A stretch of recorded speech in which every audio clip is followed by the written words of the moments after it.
Let's move this conversation forward. As South Africa joins the world in celebrating women, the global community is rallying behind women and girls to highlight the importance of their rights and demand equal justice to enforce those rights.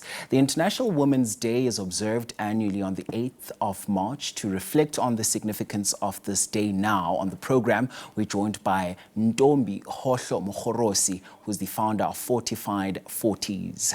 Good morning. Thank you so much for your time and happy International Women's Day. Thank you, Mogorosi, and thank you for giving me this opportunity. Yeah, it's great to have you. So, Thank you. Ntombi, perhaps let's start with your reflections on the significance of this day. We heard there Mad Brain speak about some of her reflections, how far women have come.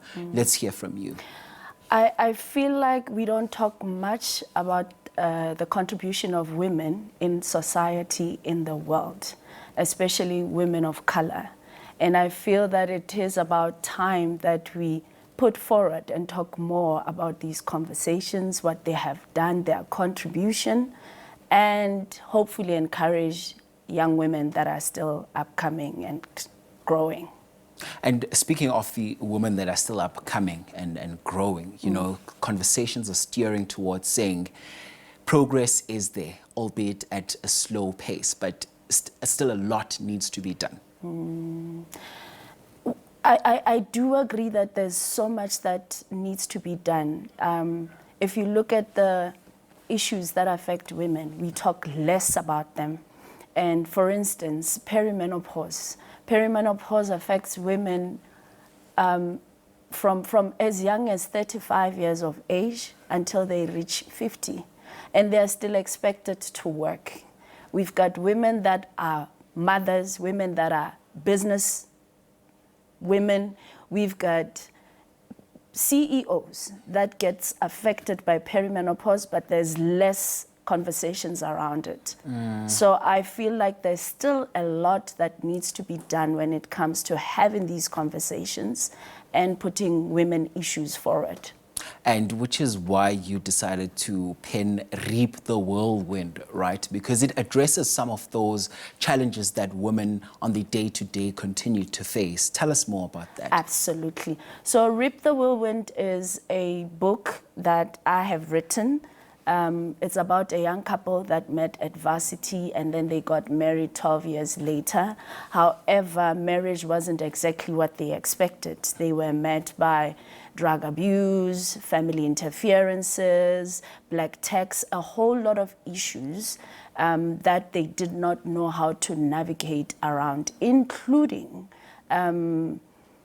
issues that related to women, especially for the main character, where she would go to work and then she would find herself having period pains and no one cared about that. And she did not have anyone to talk to. So I feel like the workplace as well does not accommodate women's health enough. So that is also addressed in the book. And here's the thing, I'm listening to you right now as you continue to reflect on some of the challenges that women faced. And on the day-to-day, and the conversation now is that women literally have to work twice as hard to address some of those challenges, especially when we look at things such as the work environment, institutional environments such as the university that you mentioned right now. Let's talk about that, and how do we ensure that we have a girl child that is able to deal with those challenges but is also able to, you know, reach out whenever she's out of her depth? I feel like it is up to us to start having conversations of this kind, where we have a support group of some sort. For instance, the Fortified Forties movement that I have established, where we really address women issues, especially perimenopause, what to eat. Exercise is important, the supplements to take and all of that. And also make other women that are coming behind us of the awareness in terms of what you need to do to equip yourself before you get to that stage so that the symptoms don't hit you too hard. And I also feel like the HR and wellness policies in the workplace really do not help women or cover women enough to really have that comfort that I know at work I'm covered. I know at work, even if I say I've got this issue, then I'll be sorted. There's an HR policy or a wellness center where I can go and get my mind refreshed and my body renewed. And I want us to backtrack now to the book, and let's talk about the writing process. I know that every writer usually says, you know, they have to really dig deep when it comes to writing to ensure that the right emotions are on display there, because some of them would even say, you know, I felt bare writing that book. Let's talk about your writing process and the thought process behind it, and what were some of your inspirations that you had to draw from to ensure that you come out with this body of art.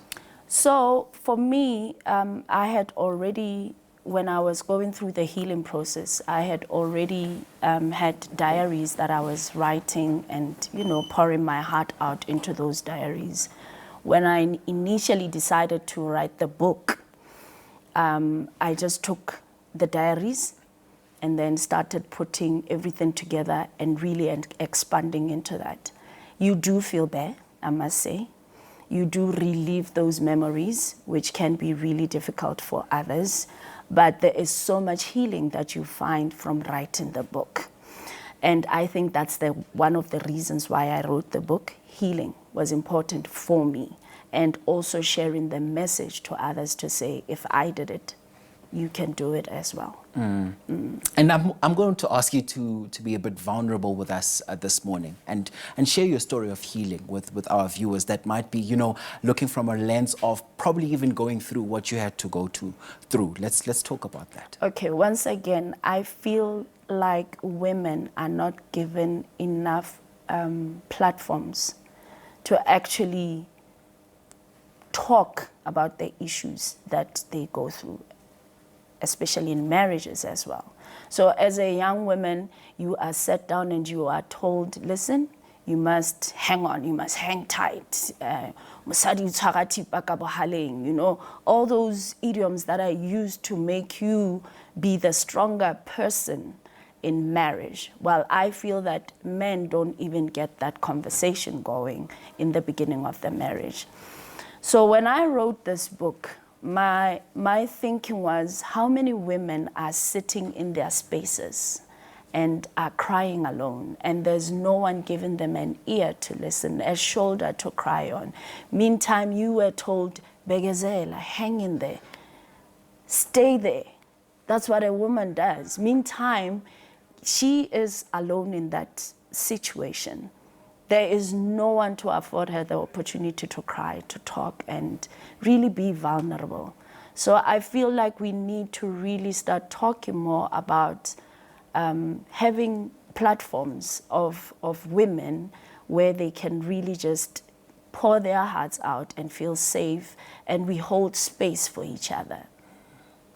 And it's very important, especially when we grapple with social ills such as GBV, that we have all of those spaces that are cultivated purely for women, to ensure that women get out of those spaces nurtured and, you know, refreshed in a way. So this was healing for you, essentially. Let's just hear about how you are also building on it now, because healing is not just something that happens over time. Let's be honest. It is a process itself. Yeah. Let's talk about how you continue to build on it each and every day. So as I was healing and trying to find my feet again, I was hit by some bodily ailments, if I may call them, and I could not understand what was going on. Here I am thinking that I am someone that eats well, exercises, I take my supplements, but there's a constant headache every now and then. There's hot flashes, there's night sweats. My gut is starting to give me issues, and I could not understand what was going on.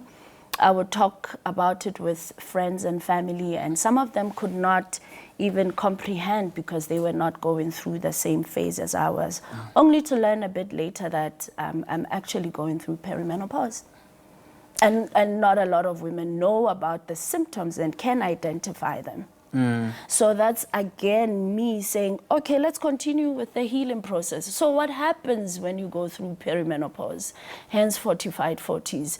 What then do you do to find yourself again? How do you get back to self while you're going through this period? Because it can affect us physically, it can affect us mentally, and even emotionally. Yeah. So once again, we find ourselves in positions where we are meant to deliver, right? You're a mother, you're a woman, you're an entrepreneur, whatever the title you hold. Yeah. But then there's this other issue that you're faced with. And I know just before we wrap the conversation, you've created a space, a safe space for women to come through and share their experiences. Let's talk about the event. The event is called Fortified Forties. It's on the 14th of March at the Garden Venue Hotel. I have brought in experts to really expand more on issues related to perimenopause and how to take care of ourselves.